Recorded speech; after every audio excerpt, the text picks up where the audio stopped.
Have Asian standards or culture affected your mindset and success negatively? Tough question.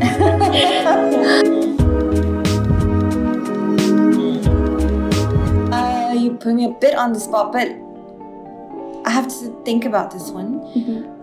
It definitely has. It's definitely because I am born and bred Malaysian. I grew up in I would not say traditional, but a typical Asian family, Indian family. What perhaps has helped shape me to where I am today is my parents were definitely big on education. So it was ingrained. Academic success was absolutely important. So that was definitely a big part of me growing up. Academic success. Typical Indian family, you got to be a doctor, engineer, or lawyer. And that was a big part of me growing up. And then, of course, as I started to develop a bit more of my own identity, I did want to pursue a bit of those things, as in I did want to pursue academics. I won't be able to say how much of that is mine and how much of that is my upbringing, because it's a lot of unconscious processing, conditioning. I guess for me the shift happened when I worked in Europe. So I've lived and worked in France for 7 years or so, and that's where I got to see comparisons of how I was viewed and perceived in Europe versus how I was viewed and perceived in Asia. Right. And you probably have similar experiences that you will share with me, but female, slightly small in stature, and of course Asian, right? It comes with its own set of stereotypes. And I felt it definitely, unfortunately, more in my home country than I did when I worked in Europe. So I think in Europe there is more openness towards respecting someone for their professional integrity, for their competence. Right. And success in Europe, at least in the last years that I've been there, have definitely tilted towards work-life balance. So for example, one of the things that I do is I assess leaders on leadership competencies for clients. And many of my clients in Europe actually assess how their leaders are doing in terms of work-life balance. And if it's not good, it's kind of pointed out. So they're actually assessed on how do they manage their own work-life balance, because they are expected to be role models. Do they have strategies to manage their stress? Do they have the necessary support? And also, how do they identify if their team is having work-life imbalance? Right. So it's absolutely critical. So in that sense, the whole long hours, the cult of busyness seems to be at least less apparent because the values are a bit different. Family time, connections, hobbies, these are big parts of the lifestyle there. So it's very much opposite to our culture here, where we've spoken about this before, about like hierarchy, and then for like younger generations or whoever that just being a part of a company, and it's just you giving everything to them, as opposed to have a balance between the top and then the people who work with them. Yeah, absolutely. So it's definitely more flat. It's definitely more egalitarian, if I could use that word. So people are respected based on what you bring to the table, in terms of your profession and your value, rather than in terms of your age or your gender, or your sexual orientation. So these are definitely things that that I feel personally are less in Europe compared to in Asia.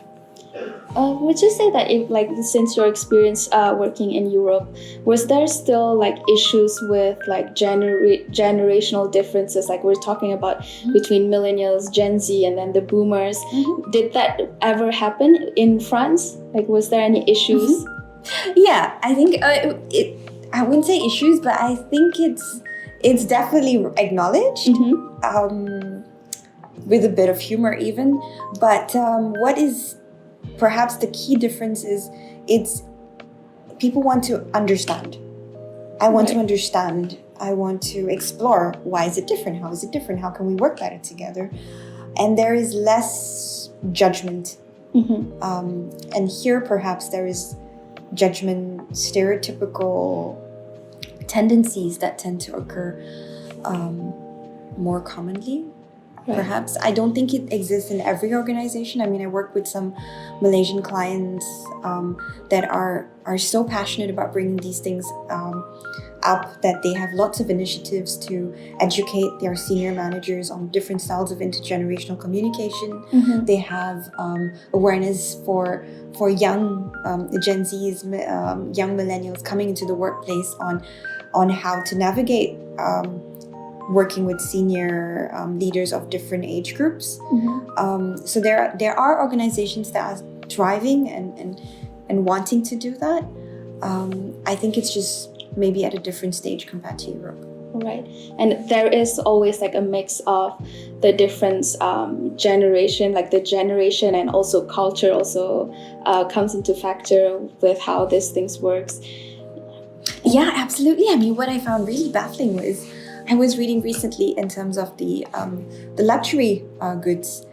So do you know who's the biggest consumer of luxury goods? No. It's South Korea. Okay. Followed by China. So for the longest time it was the US, and now it's tipping. And I mean, from a psychological perspective, just understanding how I don't have the figures, and I'm quite bad with figures, but it was a staggering amount of money that South Korea spends in terms of consuming luxury goods. Right. And followed by China. And so I suppose it again, as we talked about this, right, the definition of success. And coming back, I've had to learn a couple of things. So, for example, back in Europe, brand consciousness wasn't like a thing. Like most of the senior people in the organization were not carrying the most expensive handbags or wearing the most expensive watches or driving the most expensive cars. It was not even a topic of conversation. Whereas here, I start to realize it is. Status symbols are important. Status symbols are linked with respect. So these were things that I had to relearn coming back home. How important status symbols are in our society. It's like so much more in Asia. Like, it's not just about what you know, the skills and everything that you can give and benefit to a certain organization, but it's also about how you present yourself. Anything that doesn't even relate to what you can give to them also matters in Asian culture, and people judge just by how you present yourself. Yeah, it's sad, isn't it? Yeah. It's so sad because then you invest all this energy in impression management rather than investing all that energy in the work itself. Right. There's so much that goes into impression management, and that was something that I definitely didn't feel in Europe. Like, there's privileges in here. Absolutely. I mean, if you drive a bigger car, if you have a certain handbag or a watch, I don't know, but they definitely conveys certain... It feeds into certain biases that we have, I think. Right. Yeah, it feeds into certain biases, and it, unfortunately, also people translate that to credibility. And I'm like, why would I want a big car in the city where you can't drive anyway fast because of traffic. Yeah. So I'd rather just drive my little car.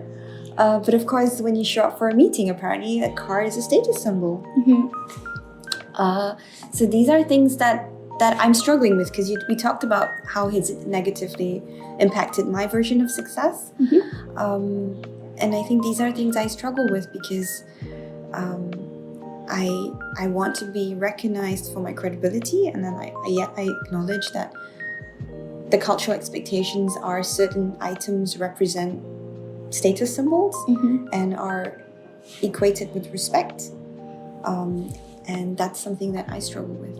Yeah, I think that's what Gen Zs also want a difference. Like, it's so confusing, since now that we have social media and that we learn so much more, just like separating from our culture, we see how things are different from, you know, other people, other countries, other cultures, and we're like, oh, why can't it be like this here? So why is it so different? Why are people so like prejudiced here? So would you say that it's like, is it possible for us to make a change in, you know? Absolutely. I think if there's one generation that is courageous enough, that is embracing their vulnerabilities, that is really pushing boundaries around mental health and protecting their mental health, I think it's the generation that exists right now, the ones that are coming up, because they're starting to fight, challenge the status quo, right? And that's why we're having this conversation. They're saying, no, this is not what I want. I do not have a strong need to get married by 25, have my first. Let's face it. I mean, to buy a house in Malaysia, right? Let's look at the realities of it. Is that even a realistic goal? And so people are starting to challenge these ideas which were before not challenged. I think my generation, I sound old when I say this, but I think we did not challenge it as much. I did push some boundaries. So, for example, I only got married in my mid-30s, which for an Indian family is pretty late. I think my parents had given up that I would get married.